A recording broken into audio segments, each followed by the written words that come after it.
এক বছরে মুছে গেছে বিপ্লবের কত চিহ্ন, কত স্মৃতি, কিন্তু যাত্রাবাড়ি কাজলা ফ্লাইওভারের আইল্যান্ড আজও কথা কয়, আজও সাক্ষী হয়ে দাঁড়িয়ে আছে অভ্যুত্থানের স্মৃতিচিহ্ন বুকে নিয়ে। ইতিহাসের এক সন্ধিক্ষণে যাত্রাবাড়ি সেদিন গর্জে উঠে বলেছিল, ফ্যাসিবাদের ঠিকানা এই বাংলায় আর হবে না। জুলাই অভ্যুত্থানের প্রধান ঘাঁটি বলা হয় এই যাত্রাবাড়ি এলাকাকে।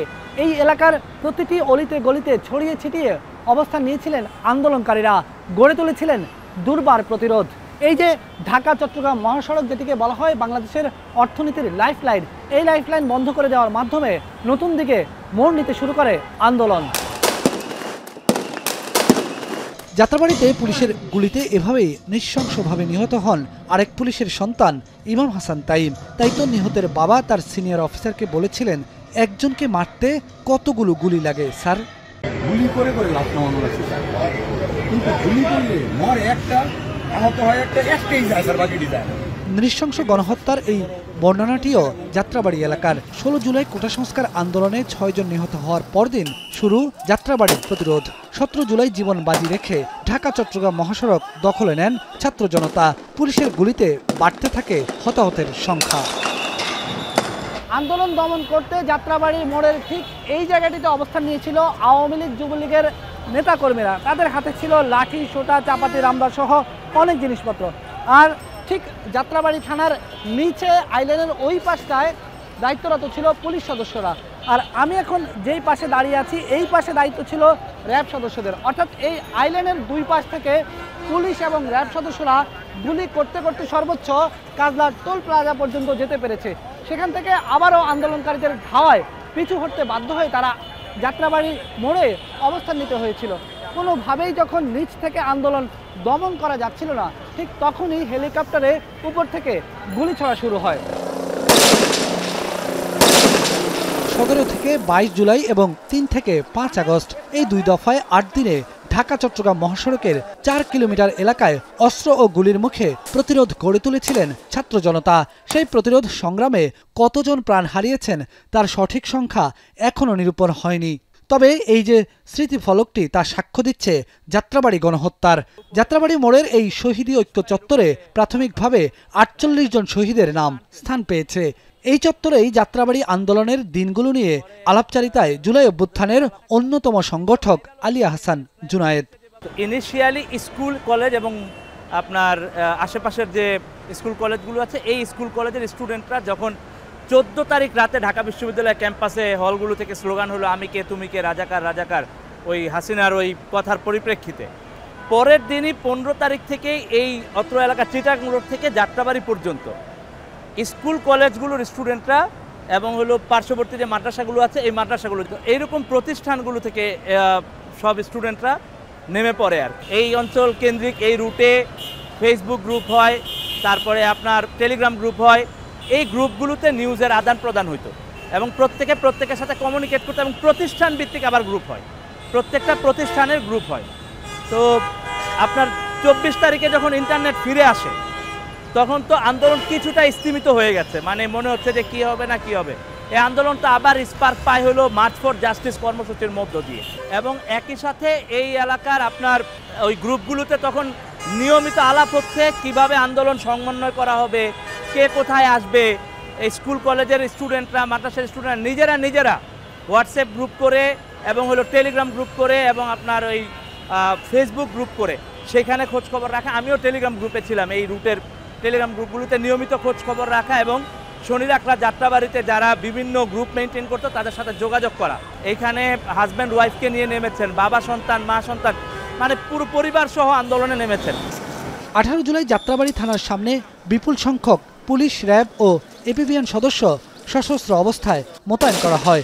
পুলিশের গুলি আর সাউন্ড গ্রেনেডের মুহুর্মুহু শব্দে পুরো এলাকায় আতঙ্ক ছড়িয়ে পড়ে।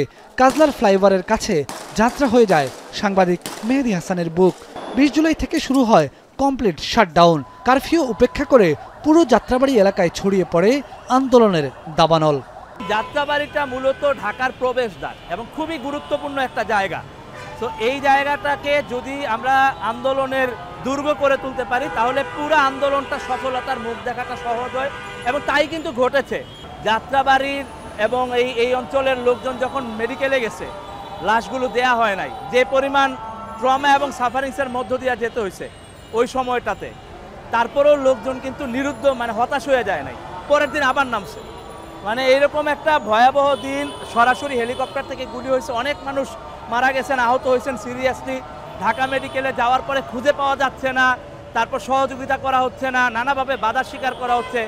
বাসাগুলোতে পুলিশ এবং ছাত্রলীগ আওয়ামী লীগের লোকেরা বাসায় বাসায় গিয়ে ছাত্রদেরকে খুঁজেছে এবং ডিস্টার্ব করেছে এবং আন্দোলনকারীদেরকে খুঁজে বের করার চেষ্টা করছে, এবং যেই বাসায় আহত বা শহীদ হয়েছে ওই পরিবারগুলোকে অনেক বেশি নির্যাতন নিপীড়নের শিকার হইতে হয়েছে।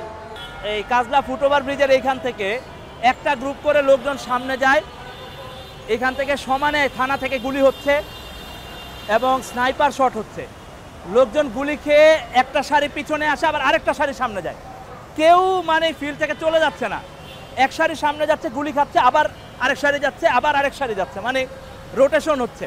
আমাদের সবার চোখ দিয়ে পানি, কিন্তু আমরা কেউ কিন্তু মাঠটা ছাড়ি নাই, সবাই খুবই স্পিরিটেড ছিল।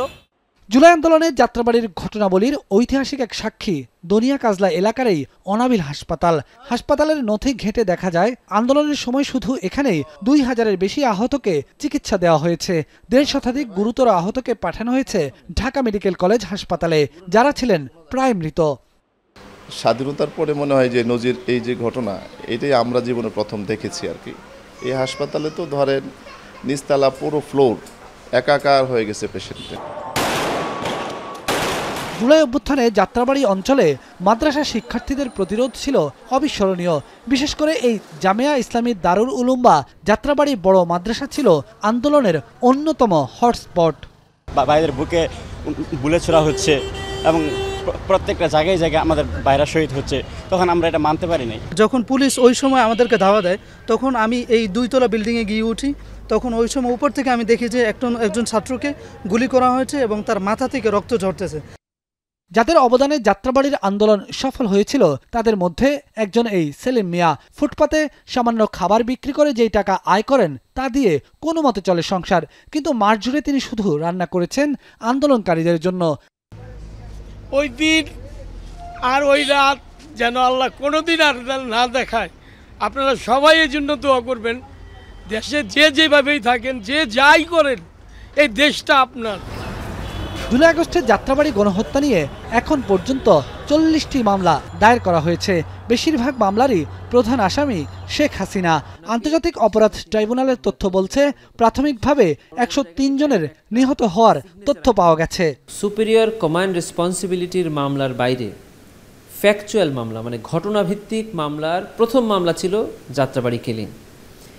এই মামলাটি তদন্ত করতে গিয়ে দেখা গেল যে এই মামলার ঘটনাস্থলটি এতই বিস্তৃত এবং এই মামলার আসামি সংখ্যা, ভিকটিম সংখ্যা, ইনজুর্ড সংখ্যা এতই বেশি যে এই মামলাটা অতি অল্প সময়ে নিষ্পত্তি করা সম্ভব নয়।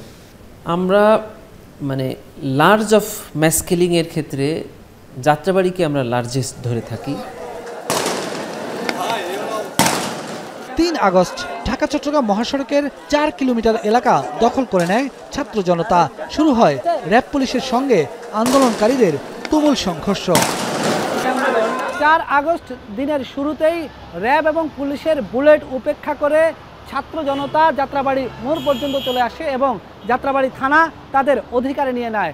পুলিশ এবং আন্দোলনকারীদের সঙ্গে যখন দফায় দফায় সংঘর্ষ হচ্ছিল, তখন আমরা বেশ কয়েকজন সংবাদকর্মী সেই সংঘর্ষের মাঝখানে পড়ে গিয়েছিলাম। জীবন বাঁচানোর জন্য কোনো মতে আমরা এই ভবনের ছাদে এসে এই কক্ষটিতে অবস্থান নিয়েছিলাম। সেদিন প্রায় 6 ঘন্টা এই কক্ষে আমরা অবরুদ্ধ অবস্থায় ছিলাম। জীবন মৃত্যুর ঝুঁকির মধ্যেই কখনো কখনো আমরা এই দরজায় দাঁড়িয়ে সংবাদ প্রচার করে যাচ্ছিলাম। প্রতি মুহূর্তে এই রণক্ষেত্রে দাঁড়িয়ে মনে হয়েছিল এই বুঝি আমিও জীবন হারাতে বসেছি। সবশেষ ঐতিহাসিক 5 আগস্ট ভোর থেকে যাত্রাবাড়ি মোড়, কাজলা ব্রিজ এবং দনিয়া গেইটে জড়ো হতে থাকেন হাজার হাজার মানুষ।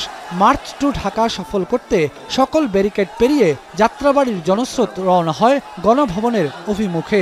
তখনও যাত্রাবাড়ি থানার সামনের সড়কে একপাশে লুকিয়ে থাকা 30 থেকে 35 জন আন্দোলনকারীকে গুলি করে হত্যা করে পুলিশ। এসব মরদেহ অনেকক্ষণ পড়ে থাকে যাত্রাবাড়ি থানার সামনের সড়কে।